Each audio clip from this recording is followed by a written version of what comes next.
What's going on, y'all, and welcome back to another Epic 7 video. We got two videos coming out for y'all. I think let's go ahead and start with Prefect Aria, ML Arya, because this is the one I'm looking forward to a little more.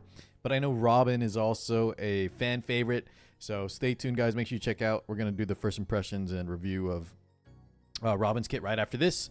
But without further ado, let's go ahead and jump straight in with Disciplinary Prefect Aria. Violations of conduct will not be Oh, tolerated. baby, I'm so excited. Somebody's in need of a thrashing. One who perpetuates disorder. Oh my gosh, she looks great, man. Jesus, she just... Whoa! Okay, sorry. Time better spent elsewhere. Holy... Disciplinary Prefect Aria, the girl who this is a single-handedly new flipped narrator. the once problematic Shadewood High into a school of academic prestige. Although she may be a bit of a tyrant, forcing students to study a minimum of 14 hours a day and handing out punishment on a whim. Tell you what, guys, I'd be Not a studying. single student if she was dared my rebel teacher, you know? against her, as she was also the school's let me strongest shut up. in terms of brute strength. Recently, she's been keeping herself busy, coming up with initiatives that would quell those insufferable bikers that have been frequenting the school even after they had graduated. Those dang bikers, man. Looking at Arya, no, sorry. Looking at what is it, Para and Arunki here. All right, we'll take over. Cool, they got a new narrator, guys. She looks even better than the initial look we saw way back when on the Origin update. My goodness.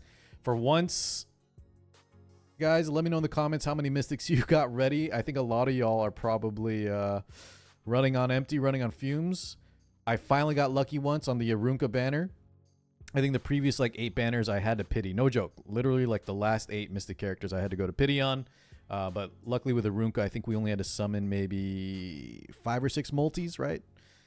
So we do have some mystics left over and ready to go for Disciplinary Prefect Aria. I think no matter what, even if the kit is not exactly for my playstyle, because we have no idea. We'll see in a second what her skills are. I think I'm pulling just for looks. But hopefully she's got something that, you know, beyond the looks that I like in the kit. So we got a Dark Warrior here. 102 base speed. And with F-Res, Team Imprint, Health, Self-Imprint. Okay. So Dark Warrior, guys. I was expecting a Warrior, right? Just, you know, in her initial video, the leak, the teaser we saw, she did, you know, we saw her punching people. So I assumed something like a Warrior. Is she going to be more like a bruiser, more like an aggro, maybe even cleave unit? Let's find out. So skill 2, she's got a passive, Unwavering Execution. Increases soul burn consumption of the enemy by 100%. Interesting. Okay. I don't think that still will affect the free soul burns, right? With like units like the new, what do you call it? Both Tori and, for example, Spirit Eye Celine get free soul burns. One from exclusive equipment, the other one from when they proc Cascade, and then I think Frida as well. So this is kind of like a less powerful Bellion, because you can still gain souls. You'll just have to use double the cost. But at the start of the first battle, increases effect resist proportional to... Oh my god, we finally have an F-Res. We have an F-Res scaler, guys. So she get F-Res based on her max health. Okay, I'm definitely pulling. This is my kind of unit. Look at all this F-Res as well from the skill enhance. When the caster's not inflicted with a debuff, increases effect resist of all allies by 25%. Oh my goodness. Debuffs are so strong right now. I think I'm going to love Disciplinary Prefect Aria. Okay. Let's continue on, though, with the rest of the kit here. Okay, nothing to show with a skill showcase. Sometimes they'll show a little. I guess this is super basic in terms of a passive. But skill 3 is a Purge. This is the punch. Attacks the enemy with a merciless Iron Fist, granting a barrier to all allies for 2 turns. Very nice. Before increasing defense pen of the skill by 35%. Penetration increase can stack up to 2 times. Okay, so guys, automatically keep an eye out for units such as Imperial Ilinov with their passive, and then DN can also stack or cast a anti-pen skill. So her damage is going to get reduced, obviously, versus those 2. But a successful attack always results in a critical hit. Okay, so we have an HP scaling unit that also will get effect resist from the HP. And additionally, we don't need to build any crit chance. I'm assuming it's going to be on the skill 1 as well. Damage dealt and barrier strength increases proportional to the caster's max health. So guys, this unit, where we don't need to build any F-Res, at least not a lot, right? Because we're going to get a lot from, hold on, let me see here again. What did it say? Increases F-Res. So I wonder how much this will give. We might still want to build F-Res, but essentially we don't need to build as much. Depending on what you need, maybe we can go for like Giga, like a ton of effect resist, which will, you know, probably put some into our substats. But in general, we don't need to build that much because we scale with HP. So we just want to go for a ton of health, probably a little bit of defense for effective HP, and we don't need to build any crit chance or crit damage. Excuse me, no, we might need crit damage. We'll see. Let me think on the build, but we don't need to build any crit chance for sure. No attack either, I'm assuming. Okay, let's go and check out the skill showcase here. Sorry guys, I'm a little excited, so I'm all over the place, but let's go ahead and check this out. See what we got. Man, the sprite, the skill animations, they all look so good. They did Soulburn this, right? I need to go back and read what the Soulburn did. I skipped that part, but we punched a New Moon Luna. 23k on a bruiser unit is kind of disgusting. So we increase the damage and decrease skill cooldown by 1 turn. For 10 souls, that's very nice, right? It's actually really good. So I guess the first time you use it, it pens 35%. And then the next time it goes to 70%. Penetration can increase, can stack up to... Yeah, I'm assuming it goes up to 70% and not 35 is base and then 105. We'll find out soon. I think it's going to be 70 though. It could be wrong. All right. What is the skill 1? So we have Disciplinary Warning. Attacks the enemy, increasing combat readiness of the caster by 15%. When purges on cooldown, activates Disciplinary action as an extra attack. Purges the skill 3, I believe, right? Yeah. Okay, so when S3 is on cooldown. So we just rip S3 because we want to scale it up. And additionally, we get combat readiness. We have an extra attack 2, and we have HP scaling. Now, something interesting though. Okay, here it is. So the base attack does not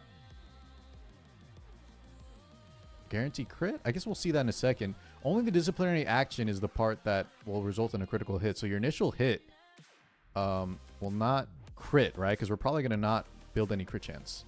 But attacks the enemy, inflicting up to 10% injuries. Oh, wow. She has injury too. And then defense or HP scaling on top of this. Okay, I need to see this. And I want to see if they actually crit here on the S1. Let's see real fast. So we have a Carmen build on our team. So we actually missed on the first hit. Wait, what was that? Did I lag out there or was that the video? Oh, interesting, guys. Sorry, there's like a bit of a freeze there. I don't know what that was, but... Okay. Unfortunately, they're attacking into a unit, so I couldn't tell. Sorry, they're attacking into a full evasion unit. So I needed to see about the critical chance. Oh, here's her... Hold on, let's rewatch that, guys. I want to see her lobby animation again. She's looking at some paperwork, or she's grading papers, I guess, for her students. And that's, that's Aiden getting her work graded. Oh, and she looks at a little photo and gives it a kiss. Uh-oh. Okay. She looks amazing, though. I love it, love it, love the sprite. I do want to see this skill 1 again, though. Hopefully there's an opportunity to see the skill 1 in the showcase here. But yeah, guys, wait, actually, this is a long... Is there 2 different battles? There might be a separate battle too. Yeah, I think there is. Okay. Let's go ahead and just start talking shop, guys. I love this unit. I think she's going to be very powerful. She's similar to, let's say, like, look at a unit like Bystander Hua-Young, who automatically, you know, cannot be buffed or debuffed. And I think in this current meta, at least personally, I've been really liking the units that we can draft, especially the DPS, that don't have to worry about debuffs. It's super powerful right now with how many strong openers. Look at Hellion Lua, look at New Moon Luna, even Para. They all have like these pretty powerful debuffs. God, don't even get me started on Sea Phantom Politis, just to name a few examples here. But having units that can kind of just either shrug off the debuffs or not worry about them in general is very strong. And so I think we have an HP Bruiser that's very stat efficient. And I think it's our first F-Res scaling unit. So we get to double dip in a lot of stats. The free crit plus the F-Res scaling plus the damage scaling off HP means our unit should be pretty easy to build and very, very self-sufficient, very self-reliant. On top of that, unlike Bystander Hua-Young, as you can see here, guys, she can get buffs from all our teammates while also potentially maintaining like 100, 200 effect resist, maybe more depending on how crazy you go. I'll have to play around with some builds here, but yeah, start looking at your gear that has a lot of HP, maybe a little F-Res, a lot of defense, and then the rest can probably go into... Oh, interesting. What was that artifact? Okay, hold on. Let me see here. So this is the initial hit, right? So we do crit on the secondary. It does 8,300. How much did the first hit do? Oh, I might have missed it. Okay, so yeah. Okay. So guys, essentially you just missed the crit. I think she has 15 base crit, so you could crit on that first part. But I still think the play, and they're showcasing here, the play is obviously not to build crit chance, right? When your S3 automatically crits, and the second part of your S1, when the skill 3 purges on cooldown, automatically crits. Obviously, we just don't build any crit chance. And here we can see the follow-up looks really cool. Oh my god. And she's using Thorn of the Blue Rose. Okay. So, yeah. What was I saying?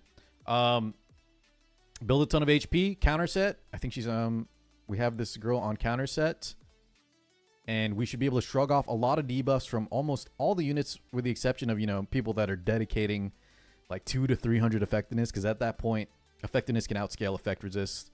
If someone really wants to debuff you, unless your name is Bystander Hua Young or Sage Vivian with full focus, Tori with immunity, you're not getting through those debuffs, right? Or sorry, you're not shrugging off the debuffs no matter your effect resist. It's just way easier to build high effectiveness, and you need 100 more effect resist to fully shrug off, you know, the debuffs. 100 more than the effectiveness, for example. But I think for a lot of units and a lot of in the current meta, players aren't building, you know, ridiculously high effectiveness anymore. At least on the typical openers like Hellion Lua, like New Moon Luna. Instead, they get away by using things like Soulburn, which, by the way, I just realized, I'm sure a lot of y'all put this together sooner, but that's going to make it so if a unit just has Book alone, I'm just putting it together right now. Good job, Smilegate. If they just have Book, they won't be able to cast that initial Soulburn, right? Because Book gives you 20 souls, and those Ignore F-Res abilities cost 20 souls. And Arya, I think 100%, right? It's going to make that 40 souls. So, very, very cool. And unfortunately, it's an NPC showcase or an AI showcase, right? So the AI is never going to use souls anyways. But keep that in mind, guys. The soul increase is actually very big, and not just for the openers, right? Just in general, it's like it's a less powerful Bellion, but still extremely strong. Because as the match builds, a lot of times we're just ripping Soulburns. All the 10 Soulburn cost stuff will also cost 20. I kind of mentioned like Tori earlier. Oh wait, sorry, Tori may not be a good example. She gets free Soulburn. Yeah, I think the free Soulburn units will still be able to go through. But anything with like a 10 free soul or 10 Soulburn cost, like a Fallen Cecilia wants to provoke you, which has Ignore F-Res, she's gonna have to spend extra, yeah. So really, really cool kit. I love this unit. Very bruiser, very tanky, and soul shenanigans on top of that. All right, guys, I'm gonna start theory crafting already what I build, and come see me over at the Robin video. But oh my god, I am super hyped. Stop by the live streams. We'll start theory crafting builds, artifacts, stats, all that good stuff. My god, I am super hyped for this unit. But thank you, and yeah, like I said, I'll see you guys over at the Robin video.